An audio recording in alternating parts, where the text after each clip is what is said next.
And hello. It is December 6th. Welcome to Digital Roundtable.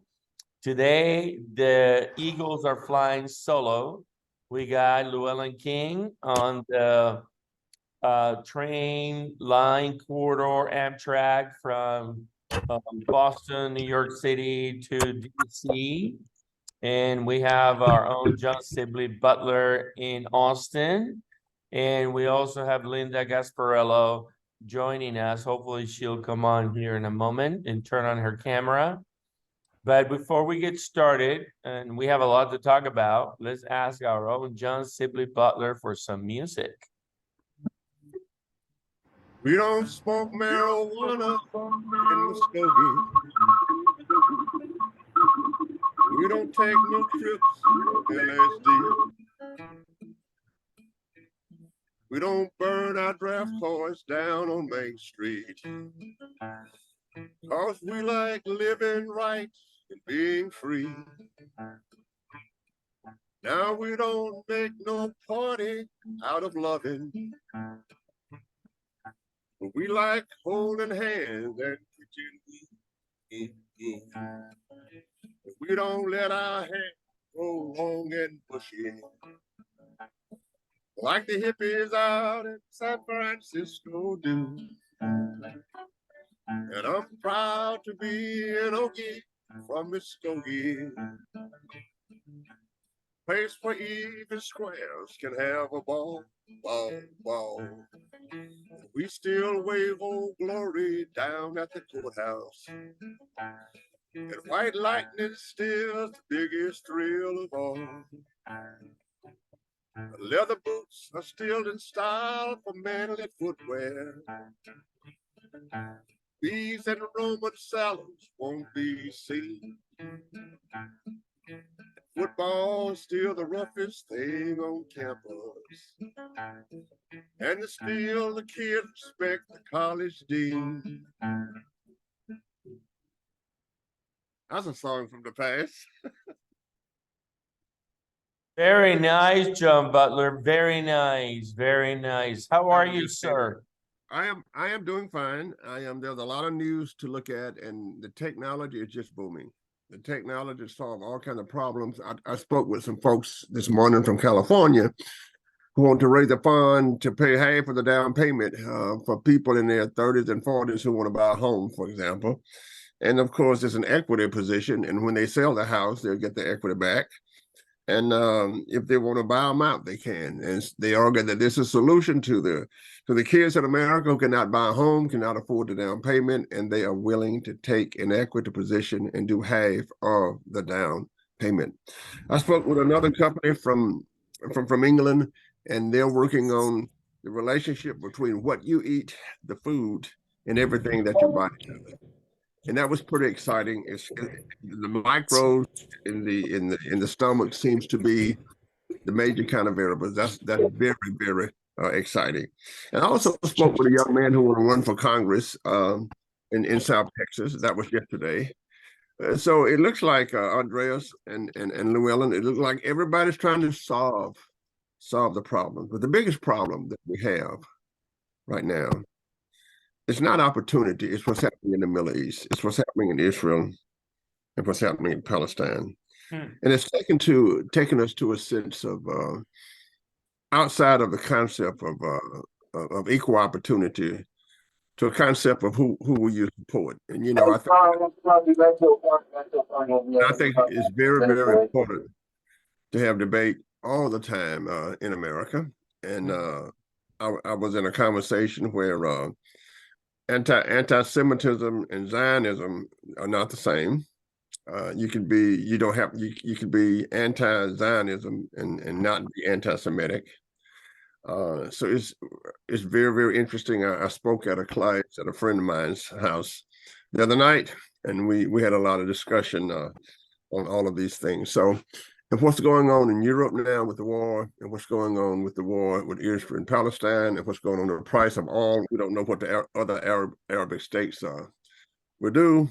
We don't know what China would do, but I know that China does not want its oil protection, its oil supply cut off by war. So I'm sure that nobody wants a war. And so, we really have to sort of solve that problem. The economic problem, again, the stock market is just doing fine. As interest rates have gone up, it's bad for the for businesses, but it's good for the consumer who can now put some money into CDs and see if they can find some revenue. The state of Texas is doing well. We got a great day here in the great state of Texas. Everybody is moving here. All the problems that's going on. We're trying to improve our rail service, trying to improve the air service. Everybody's flying now. Flying has become a nightmare. So give me a train, I would say, any day. Then, of course, we have the political election that's coming up. And on the Republican side, Trump is still leading. So we might have a Republican nominee who is being, before the courts and might be going to jail. But I think that Trump would get the Republican nomination, given all of the polls that's absolutely going out. So there are lots of contradictions. But again, what I see is the individual Americans, the creativity that's trying to solve every problem. In my case, where people would say you cannot buy a home, so we want to help you do that. All right. What problems people are saying that we have problems with veterans. We want to help you do that. The big problem that we have is the political stuff, which is very, very angry now, I might add. But we have to look forward to solving things. But I'm going to say this and then I'm going to quit. Our biggest problem in America now is China. All of the other things that we talk about and complain about in America pales when it comes to economic development and the development of China as major player. That is, it has all of the elements to be a major player. It has a lot of people and it has a lot of technology. And when you turn on great technologies like TikTok and it's not American, then you know that they have come of age. So you have two things. It's good. It's one thing to have a lot of people. It's another thing to have a lot of people and have a lot of technology. Remember, in America, we make nothing. In America, our production is coming back, but it's slowly. Everything from popsicle sticks to shirts to our computers and our cell phones, they are not made in America. We have to sometimes in America think and say, well, what's our major problem?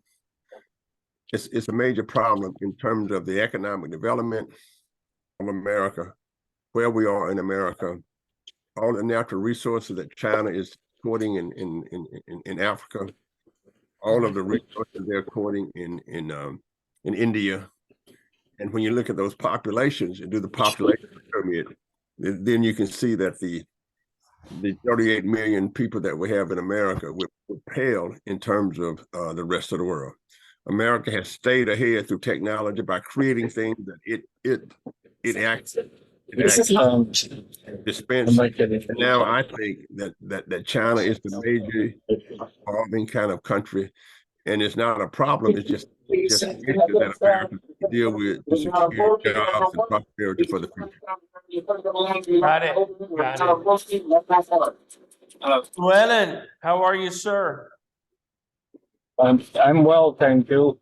We're having some trouble with this internet. My headset's not working as it should, but all is well. We're on the train on the Amtrak, which is my favorite form of transportation, except it's not working terribly well today. It's running 2 hours late, not because this train broke down, but because another train broke down, and they had to get all the people off the other train and put it on this train. So this is an adventure. But yesterday I was in Texas, and I got a flight from Dallas, Texas. You know where that is. It's somewhere close to you, about 1,000 miles, big state. And to my utter incredible amazement, everything was on time and went smoothly. So I assume that John Sibley Butler had a hand in things, because just a word from him and everything goes smoothly.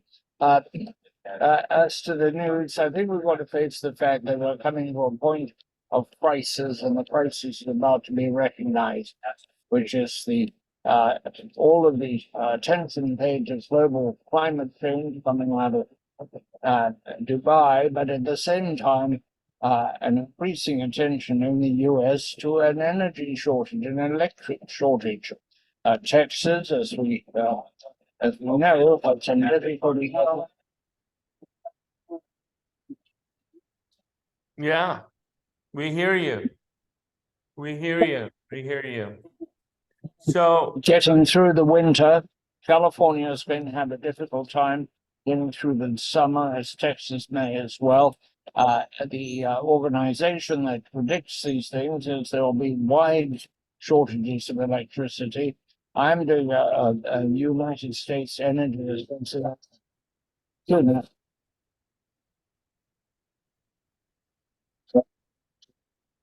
Sorry about that.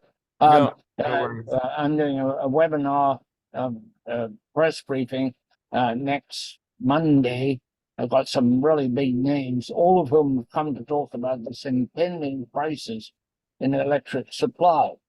And how are we going to accommodate it? How are we going to accommodate a reduction in carbon emissions and keep up just the level of electric supply we have today? And there are new players coming in. The artificial intelligence is going to put a huge stress on the electric supply, may triple the requirement for server farms in very short order. I've seen quadruple and I've seen by fivefold. I will say triple because these things can be overstated. But a huge new electric demand is coming and no huge new source of electricity is in sight. There is hope that we'll have a 100-hour iron air battery soon, but it's not arrived. A utility, a rural electric cooperative in Colorado by the name of Tri-States Energy G&T Association is planning to install a 100-hour battery, but they haven't been proved yet. I'm very hopeful for it, and they're doing some very dramatic things, including putting in new gas turbines which will incorporate carbon capture and storage. That is fairly revolutionary. But these are just the beginnings of what has to be a major revolution, or we just give in to climate change. However, Texas is more than just interesting, it's critical because people will die in the heat in Texas and Arizona if there is no electricity. So there is an air of crisis in the electric industry, the like of which we have not seen in quite some time. I have been touring the country bit by bit, either by phone or in person, talking to people, and it's not a pretty picture. Electric supply is not a pretty picture, and there is no quick fix. The best thing, and everybody says the joker is the weather, we don't know, but the best hope is that we will squeak by this summer and start taking quite dramatic actions towards the future. The use of gas turbines, not as steady state, but as peaking units. Yeah. In fact, using gas turbines as batteries, which Yep. to my mind is the way they should be used, not as steady state suppliers. If you can perfect that and get public acceptance, you can then rely more on particularly wind, solar, at least you know when it's going to be there.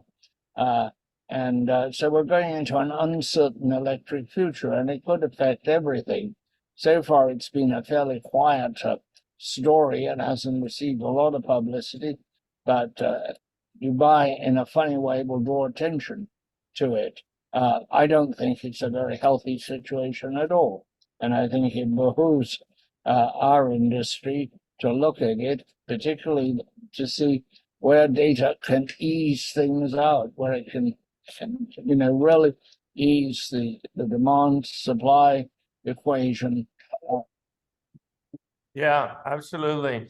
So I wanna before I jump in on anything else, John.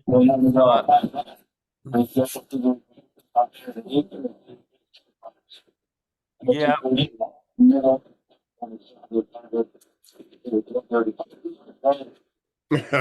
All right, there we go. John, I want to pause for a moment here. Llewellyn, I want to pause for a moment. And I want to talk about the playoffs, football. John, could you comment? The Longhorns, #3 ranking, playing against Washington. Could you comment on this historic moment back to 2009? I will. I think that, and I've been very, very involved in recruiting for the football team and also the golf team. Well, when you look at everything, it's an amazing dedication to winning. And actually, this present football team was built to send a message to the SEC rather than just win the national championship, which I mean, I think it can do both. I think that Coach Sarkisian has done a great job on collecting those individuals and changing the team to what he would call big humans up front.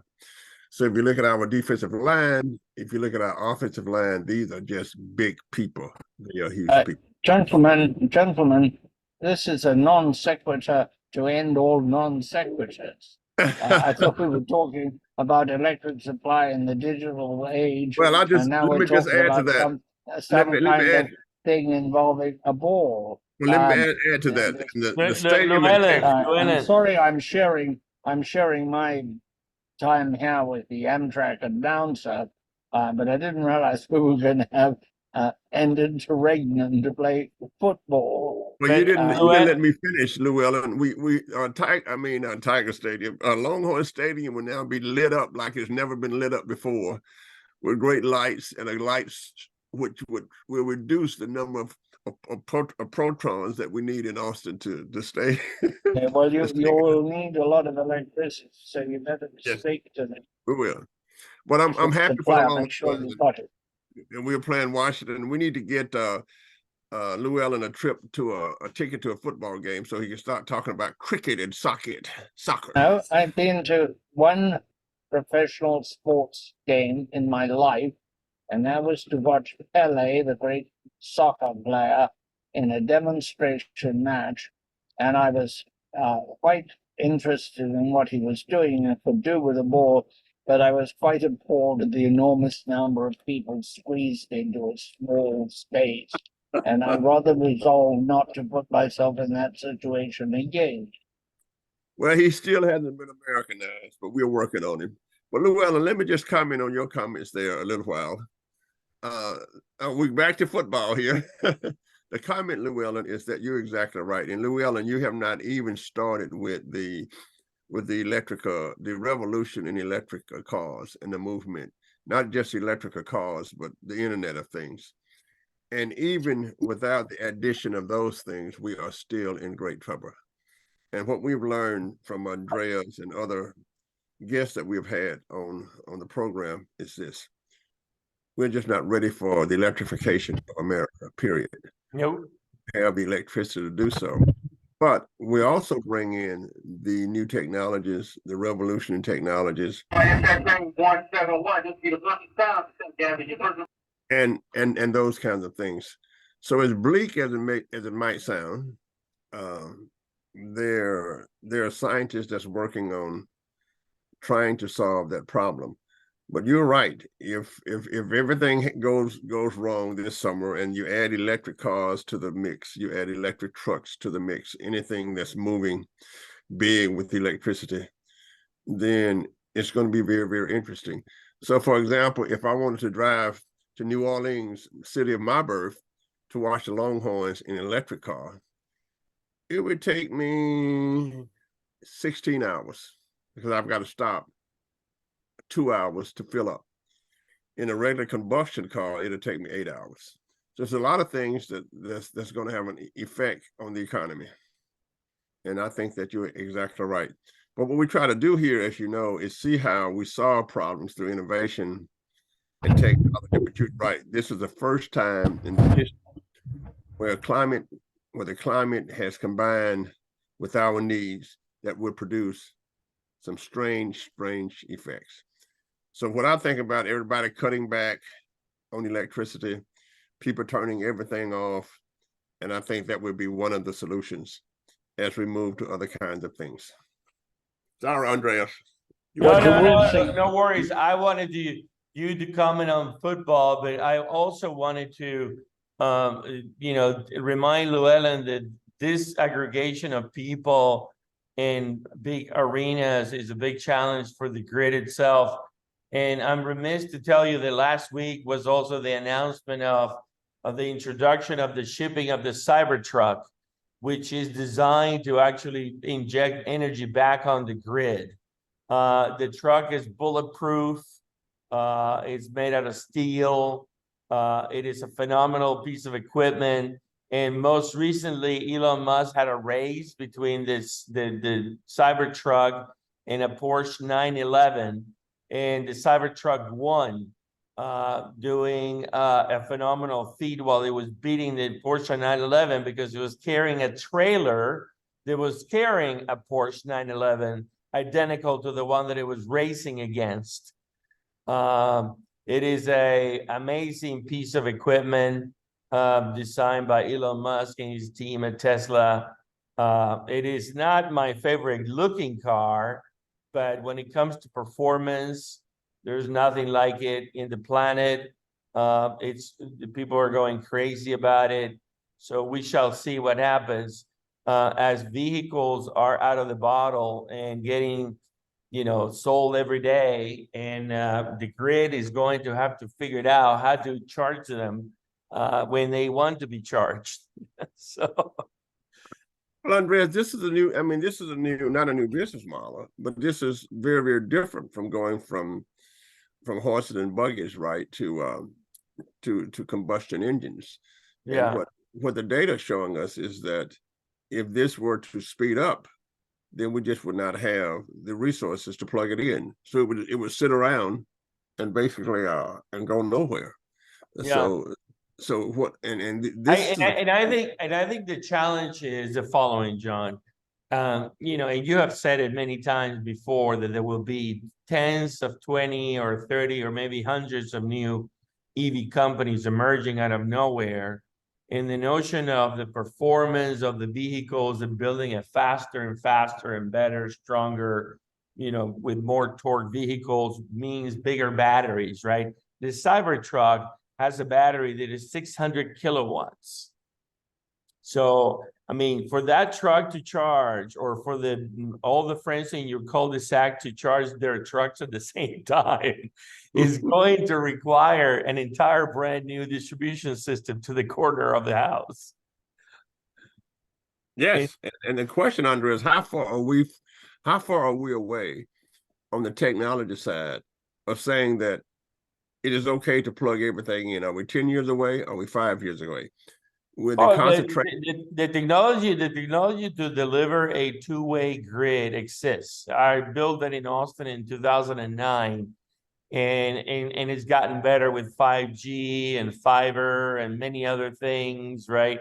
The challenge, John, is affordability, the cost of that, delivering all that to your house so that you can, you don't need a simple panel with fuse boxes and breakers like you have anymore. You need a sophisticated smart panel that instead of costing $300 or $500 at Home Depot, it goes for $3,000.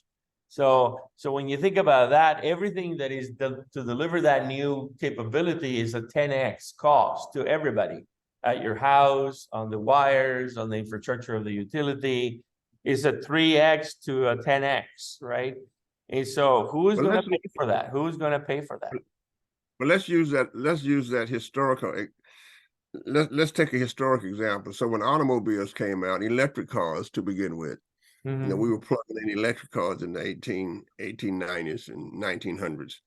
But there was a one time where only a few people could afford a car. Yeah. Right. And then, so the question is, how long did it take us in terms of decades to move from a position where only the wealthy could afford a car to where everybody could afford a car, which meant that the scaling down of the scaling up of the technology meant that prices itself would essentially come down. So we've looked at this before. I bought my first calculator at Northwestern University, a HP for $560, and they could only do sine, cosine, add, multiply, right, and subtract. And now I can get that calculator free with a purchase of anything. So the answer to the buggy and horse car replacement in New York City was less than 48 months. Yeah, that's right. That's why I said it was different, because there was nothing we had to do but to, and remember, that was seen as a climate change. We thought we were getting rid of pollution with Right. all of the Right. you know, with the mess that horses put out, right? We said Yeah. we'd be very, very clean now, and we would do all of that now. So we, at that time, we were really thinking about going back to cleanness, and we were going Got to to, something. Johnny, you've got to realize there are huge lead times.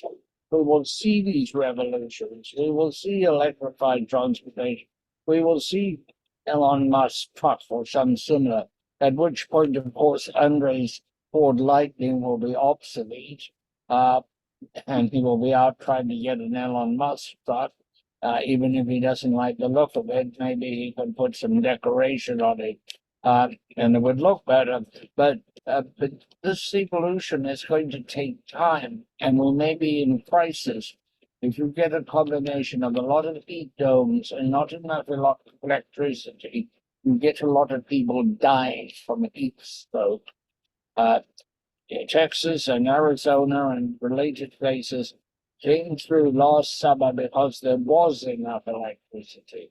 Just if there is not enough electricity in 2024, people will die as a consequence.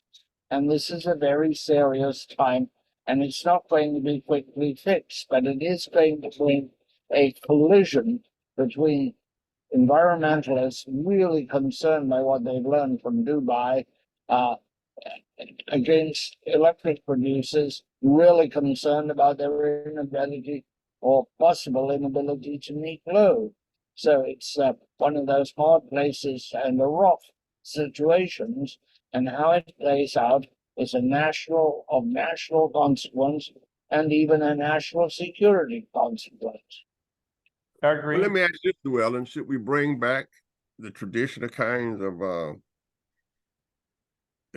energy that nobody likes? Should we dip high into coal?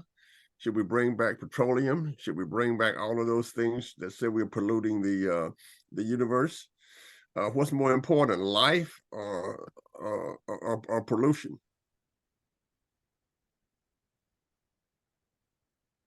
You're muted. What is likely to happen is we're likely to see a lot of unfortunate development, like people wildly buying gasoline-powered emergency electric supplies and with their own generators.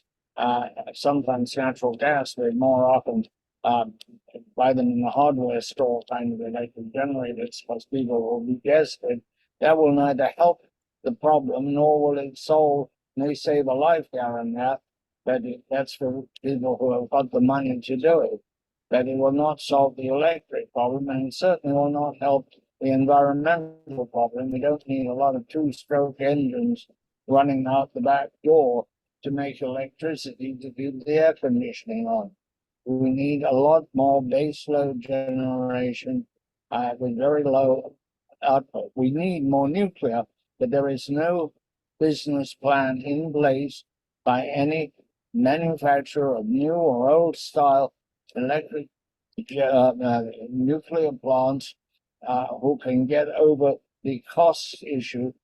In a deregulated world, the utilities cannot afford to take the risk of buying the plants they need, and so they're going to struggle on and circumvent the issue.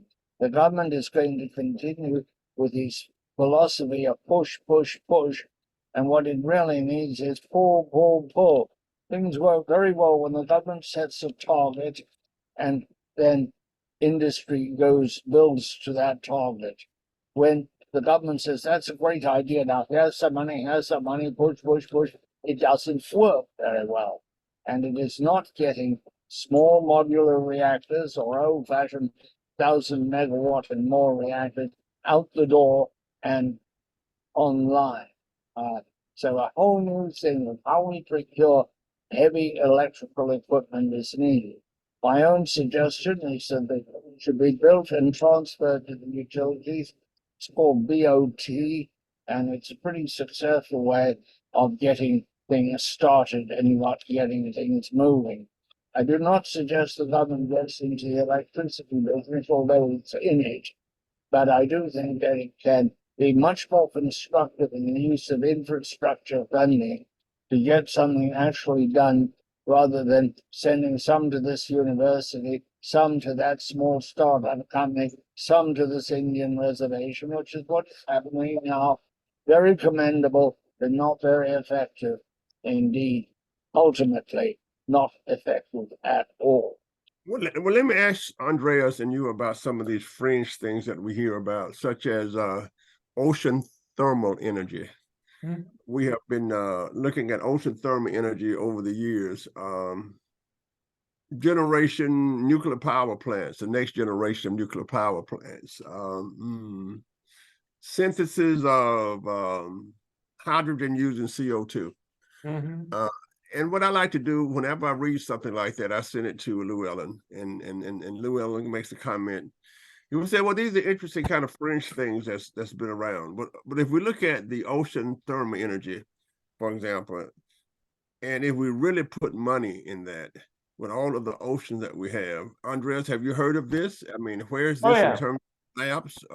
Where is it? Yeah. People I know quite a lot about it. All these things are viable, Johnny. They're not inexpensive. That's the challenge, right? I mean, remember the following, right? I mean, the biggest challenge that the power industry has is that the power industry, in every wire set up for delivery of the power through the wires, is a monopoly. In deregulated, competitive, or monopoly markets, so the infrastructure to deliver the electron itself is a monopoly. Everything else could be competitive, but the wire is a monopoly. So that means that everyone who connects to the grid has access and rights to receive the same type of program energy and pricing that anybody else receives. So when the industry delivers something, it cannot do it for a neighborhood or for a class of citizens. It needs to do it for everybody. And that makes it very inexpensive because everybody must get it at the same time. Well, what if we declared, Andreas and Llewellyn, a war on energy? You know, we get things done in this country by declaring a war on cancer, a war on going to the moon, which means that the mentality is like winning a war. It's like the analog is that it's the same as. What if we just said, if we look at all of the doomsday that we project, and we want to be clean energy in the future, why not get really, really involved and augment the whole idea of how we deliver monopoly now, and put the money behind what we need to do. Well, the easiest answer has been around, Johnny. The problem is that, again, the solutions to the problems are not the same geographically. So, for example, having a nationwide subsidy or credit like the ITC or PTC for a solar panel deployment in your house is the right thing to do. Now, do you have solar panels in your house? No. Do I have solar panels in my house? No. Why? Because the power is very cheap. But if all the houses were producing energy, then, in Austin, for example, that produces 3,000 megawatts, there's another 3,000 megawatts of potential solar in Austin that could be turned on to charge all those vehicles. So the challenge is one of coordination, and the challenge is one of enticing those who would need help to deploy parts of the solution in an affordable way. And that's really probably the biggest challenge. Well, if you go to let's go to the comments here. Corey Thompson has an interesting comment. He said, if we start working on energy storage, we have the real means to meet electric needs in the short run. Remember, we have the generation and transmission in place to meet our peak demand right now. Yep. Yeah, and have excess when we aren't peaking. Yep. If we can draw off local storage during peaks, we can get more out of our existing infrastructure as we start to build the next generation and distribution. That is an A+ comment. That's absolutely on the money. So in terms of But that would require some type of program where electrical engineers and electricians and then a total rollout of infrastructure to put that energy storage all where it needs to be at the house, in the distribution system, all over, right? Yeah. Well, if you look at years past, I never thought I would be doing a podcast on energy and electricity because we just assumed that it would always be there. That was the assumption. It would always build a house, plug it in, and let's go. So that assumption with the electrification of everything, the Internet of Things, from your cell phone to the new Tesla truck or whatever have you, places is a new paradigm. And that and remember the basic numbers that I've always shared with the team from from a long time, right? The electrification of the transportation sector could mean 28,000 gigawatts per hour of energy needed versus the 1,100 gigawatts at peak. So that's potentially 28 times the current capacity, right? Maybe we don't need 28 times. Maybe we need 10 times or 8 times. Nobody has really done the math, but it's a lot more than what we have today. And the question is, how do we do that? How do we get there? One little piece at a time, affordably, right? So every home should have solar rooftop, mandated in California. Energy storage should be deployed everywhere, mandated in California. So in that sense, California has probably the right formula, and they're trying to get ahead of the problem. And we have been witnessing the challenges they have with the grid, with fire hazards and outages and all kinds of things in California because of climate change or whatever you want to call it. And so the challenge we have, Johnny, is an industry that has been built on a monopoly delivery infrastructure pay by all system that now needs to rush, and that's the key, rush to deliver infrastructure that takes years to build. Well, another issue is just to stay with the combustion stuff that we have, oil and gas, and coal, and et cetera. That's certainly a solution. I mean, I think that Louisiana passed a law that said, we're an oil and gas state and let that be. And they're not interested in the new technologies. Yeah. So I guess, Andres, there will be a mixture of a power supply in America and around the globe. Some would be very, very traditional, and some would be very, very upscale that respect the planet, that respect the CO2 and et cetera that's coming down in the planet. And then others, and others would be what we've done for decades. Yeah. Because here's the deal: with your numbers, we cannot run America on natural kinds of things that we've talked about. We just cannot do that. Wind power, hydrogen power, geothermal power, whatever, battery. We cannot run America on that yet. The answer to me is all of the above, right? I mean, look at what's going on in Texas. The peak in Texas went from 75 gigawatt hours 4 years ago to 85 gigawatt hours this summer. And it's going to continue to grow. It's basically growing at 10% every 4 years. That's 2.5% per year. The utility industry usually grows at 1% per year. So it's growing at 2.5 times the pace of growth, right? In terms of building the infrastructure to deliver this stuff. If, for example, it behooves me to remind the audience that one of the most flexible utilities that is used to growing very fast is NV Energy, Nevada Energy, out of Nevada, that takes care of Las Vegas. And if you've been to Las Vegas, you can see all the electricity they consume. in the heydays, I don't know what it is right now, but in the heydays between 2006, 2010, they were adding 1 megawatt a day to the grid in Las Vegas, right? Maybe right now it's half a megawatt, but it's always very fast. They're growing and deploying infrastructure very fast, And so it seems like that pace of doing things is what's coming to every neighborhood in every utility. And unfortunately, most utilities are used to this slow growth or no growth.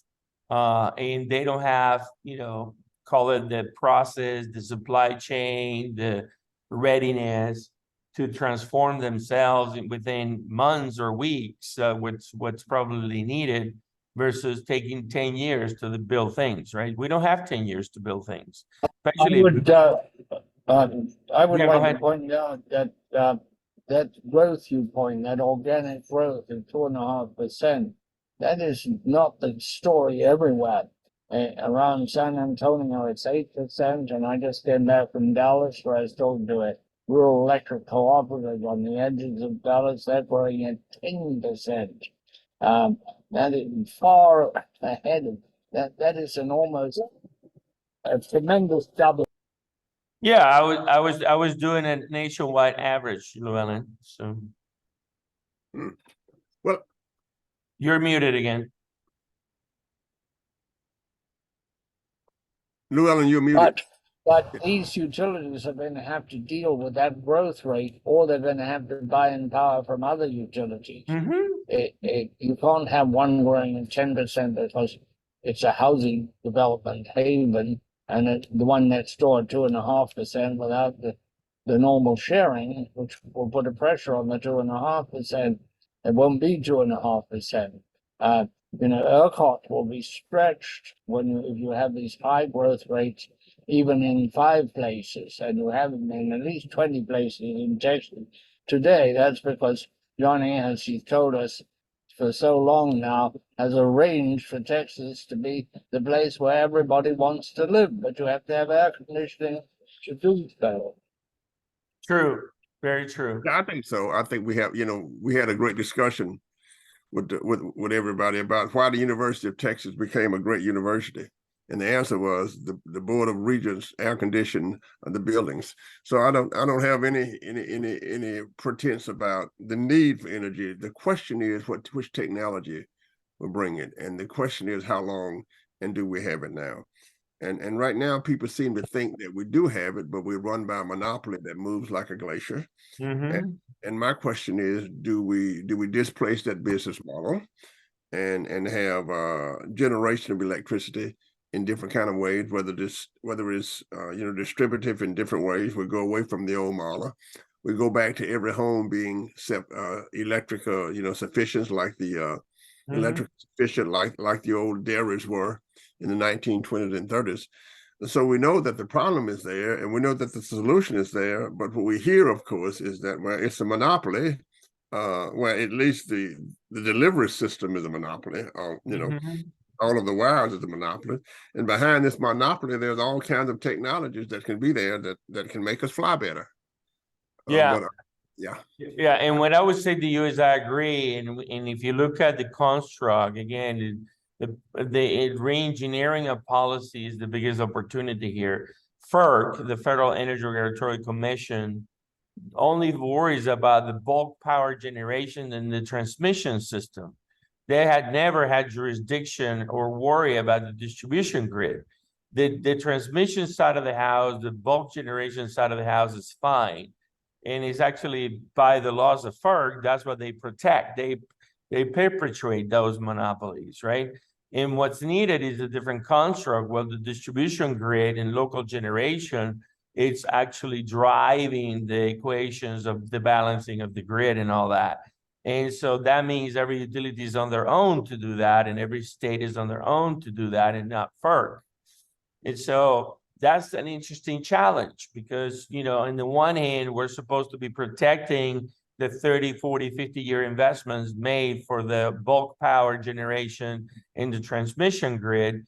But then, we actually need to walk away from that or wean ourselves of that and be more locally centric, distributed centric, so that our solar panels and on our solar rooftops and our local battery and everything would be part of the solution and integrated to the grid. And there is very little common policy and push across all the states to do that.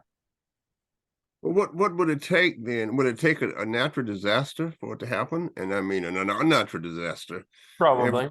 Go down for us to actually sit down and come up with new business models, come up with new ways to combine our technologies to solve the problem. Because what we've heard over the last 5 years or so is we know that we have a problem. We will solve the problem when that problem comes. So how do we get to the new technologies that will allow us to really run the country in a way where we reduce the risk? You cannot have all of the risk on. Reduce the risk of not being without electricity. And remember, as Llewellyn said, it's everything now. It's how we run the satellite coming in. It's how we log on. It's our business model. It's how we pay our bills. It's how we play games on the internet. How we listen to games on the internet and watch games. So we're coming to a place where our dependency on a technology might move away, and then we're back to a disaster. Yeah, I mean, I don't think that we're going to have mega disasters because the utilities are not rushing to react to this. And the thing is that is a chicken and egg about, getting the approvals for the investments, for the recovery, and all the things that they need to do. And where does the capital come from? And again, there's all kinds of data, and I'm going to pull up something to show you that basically helps people understand how much is needed. So here's data. There's all kinds of studies being done for this since I started sounding the alarm about 15 years ago. But this is the National Public Utilities Commission. This is an organization that looks at the cost of a clean energy transition, average annual capital investment needed worldwide for the power sector, 2.4 trillion, from buildings, 500 billion. This is worldwide. So a total investment of $110 trillion. It's needed worldwide to deliver a clean two-way power flow grid with wind and solar and hydro. And so the piece of the United States is, we consume about a 10% to 15% of the energy globally. So our tab is about $11 trillion. So who's going to pay for that? Are we going to issue more paper to pay for the 10 trillion, Johnny? How do we do that?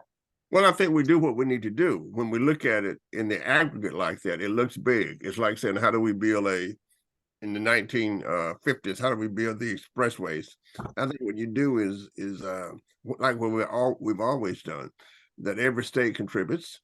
And but what we have to do is make sure that all of the grids are interactive through the state. One of the problems that we have now, as you know, is that Texas is not connected to any other grid, right? Right. So what happens then, if there are improvements in New Hampshire and there's no connectivity to the Texas grid, then we're back to just like where we were when some people were doing ABC kinds of financing on computers, and others were doing DDD financing on computers. And all of a sudden now we brought it together to something where everybody can work with, and it's very, very interactive.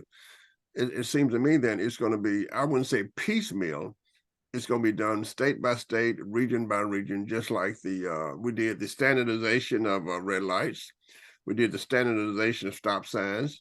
We did the standardization of other kinds of highways. People won't believe, Llewellyn will understand that at one time, every city in America had a different kind of stop sign. You just didn't know what to do. So if you use that analog of that, it's going to be paid for just like we paved the highways. Now, the problem is electricity brings you into the world all at once. The highways, you had to go by mileage just to go from Florida to Denver. But now, with the worldwide interaction with each other, we can't have electricity down in Argentina and up in America are down in England and up in Japan. So we got a universalistic problem here that you've talked about. And it is tied to our economy. Let's not Oh, forget yeah. that. Oh, yeah, But totally. we cannot forget how the business models have changed with people with their cell phones and paying bills and etc. So when you tie it to the economy, unlike any other thing we've done, the highways were not tied directly electronically to the economy.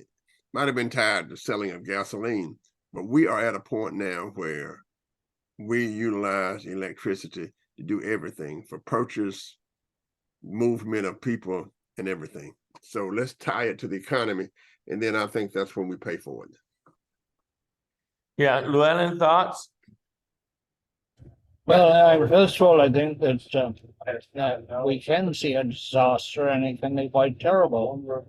Ice storm Uri was a disaster, and according to the official tally, 246 people died, froze to death. A terrible way to die. I think the crisis is here. I think it's a clear and present danger. A lot depends on next year.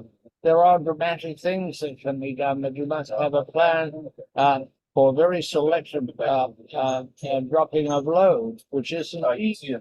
You can't, if you drop the, for example, if you drop the server farms, you're going to have a tremendous impact on your communication system at a time when you need a viable communication system.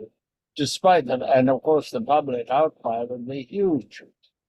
We're not really well equipped after the meter to make all the arrangements that we need to be able to make in a customer's consumption, which is intrusive but inevitable, I think. I think there's going to be a lot more development after the meter.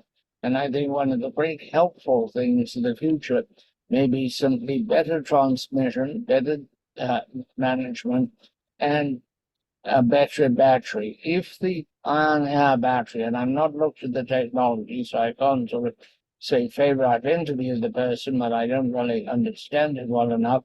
But if a tri-state and just in a generation with 43 companies under their wing can do it in Colorado, we have taken a huge step forward because it's 100-hour battery. And a 100-hour battery helps everything if it really works. But it's first of a kind, and as we all know, first of a kind is usually or often problematic. So we can do it. It will be technology that will get us out of it. It will be exponential thinking, which we don't have enough of. We tend to be very linear in our thinking to extend what we know, extend what we've got. Goes back to that saying, which I've said to you before, alleged to being said by Henry Ford, but unlikely, that what the public wants is a faster horse. We're all on this program today, and in most of these discussions, talking about a faster horse. That is linear thinking. We need exponential thinking, which is the wheel.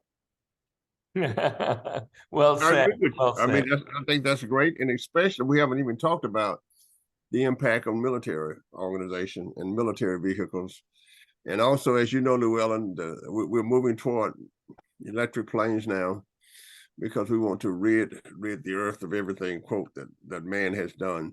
But it's certainly a problem that we must solve because it goes to the head of everything. And if you look at batteries, the battery problem, I mean, I think it's always been a solution. Batteries have been a solution, and as they become more efficient, certainly they have to play a big time role in the future. Just think about the regular flashlight, think about your automobile, think about all kinds of things. And as we move forward and batteries improve, maybe that's the solution to our electrical issues in the future, Andreas. Yeah, I mean, I think the technology is there, the evolution of each of those technology elements are on the way, driven by different sort of transformations that are happening around decentralization, digitalization, and obviously now decarbonization. And the challenge remains, how do you put these things together? How do you decide which is the better technology, which is the better mousetrap?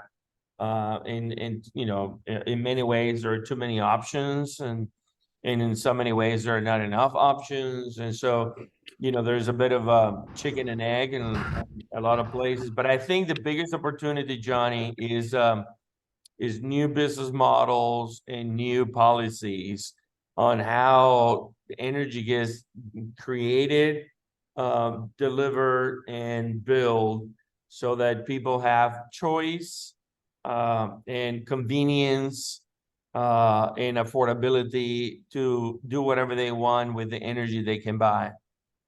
I agree. I think so. I think the utilities have always talked about the idea of affordability. And I think that, go ahead. I'm sorry, I Llewellyn. think gentlemen, you've got to let the market work, but in this market, there are deciders, and nobody wants to make the decision. We're going to have to decide which small modular reactor we want. We really don't have the engineering or the construction capacity or the regulatory capacity to have 10 small modular reactor designs of every conceivable kind of technology. It looks like most of the salt will win out, but that's not established. And then you've got to get customers who want it, customers who will buy it, and customers who will stay with it. You have a lot of options in the far out. And earlier in the broadcast, John mentioned ocean thermal radiators using the disparate temperatures in the ocean. That works. We did a lot of work in the 70s off Hawaii with ocean thermal radiators, a great deal of work.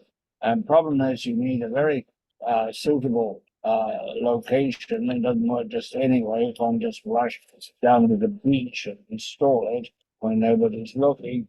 And again, you've got to have to decide whether you want ocean thermal radiators or you're going to have advanced. I say the best shape is probably using advanced fracking for geothermal. But again, that's location specific. But what you can do with that is to use hot rock. Hot rock is, like it sounds, it's dry formations in the earth that are very hot. Los Alamos did a lot of work also in the 70s and 80s on this, but they didn't have fracking. So you had to have a reservoir that had enough natural fissures for the steam to be created and to stay hot long enough. With fracking, you can use a much larger land, you can make much better use of the resource. And so suddenly geothermal becomes a factor. But to commit to these, and somebody's got to stay with them so they come to fruition. What I say, and I wrote a piece in Forbes, which has been very well received, I say, let the government or somebody establish goals. Stop pushing and start pulling, and we'll see the private industry jump and do amazing things. That's how we got to the moon. We didn't have the government say, well, we're going to build a rocket. We had private companies build rockets and sensors and everything on those spacecraft and built by private companies. But the government had set the goal and opened the purse. And when the government sets the goal and opens the purse, amazing things happen because that's a private opportunity. And there are a lot of private initiative will come forward very quickly to advance these technologies. Yeah. I want to ask Andres a question real fast, if you don't mind. Andres, if you had to design the smart grid today with an emphasis on smart technologies and the generation of where the electricity will come from, through which sources, how would you design it? Every house should be a power plant. Every building should be a power plant. The central generation should be winged out, unless you have a place to really put it. Again, big, large central farms are not desired. So, you do co-location of the generation, you make the electric vehicles be part of the grid. You focus on distributed generation and orchestration of that. You need real-time communications, fiber, 5G, 6G, to every device, to every endpoint. I mean, technology is there, Johnny. It's just a challenge of, the cost and who pays for it and who it benefits, right? Because if I put solar panels in my house, it's for me and my house, and it's my house. And so if I get a credit from the government, everybody's giving me money, then everybody's contributing to it. And so I don't know. I mean, I think the share infrastructure is going to be the biggest challenge as we move forward, and who benefits from it and how that benefit is accounted for. So if you had a $90 billion grant to redo it, that's what you would do. Yeah, lots of microgrids. Everything should be sustainable, autonomous. If not at the house level, at least at the block level or the neighborhood level kind of thing, everything kind of, because the challenge with the large grid that is all spread out like peanut butter on bread is that if you have one outage somewhere, that ripples to the whole thing, right? So then you're building that dependency, and in a world of variable power, variable quality of power, too many folks interacting with the grid, the connection to everybody connected is a bad thing, not a good thing. Okay. Well, I Gotta think go, gentlemen. This has been a difficult broadcast, but it's been interesting. Thank you. But please Absolutely. forgive Thank me. you, Llewellyn. Good Good I think the other travel. people on the train will be very glad if I stop talking. But they love to hear Johnny. They've not heard him before. I have. move to Texas. Move to Texas. Then you'll be on Southwest Airlines rather than a train. There you go. Johnny, take us away, Johnny. I will. Take us away, Johnny. Baby, we gonna have a little talk. Ought to pack my bag on the wall. You know a dollar goes from hand to hand, but before I let you go from man to man, I would rather drink muddy water than I'll sleep in a hollow log. Well, I'll love you, baby, and you won't be fair. Just don't know how to be on the square. Kisses are sweet as they can be. But before I let you make a fool out of me, I'd rather drink muddy waters than I'll sleep in a hollow log. Take me Woo! back to my band days. Gotta go, guys. Bye-bye. Take care. Thank you.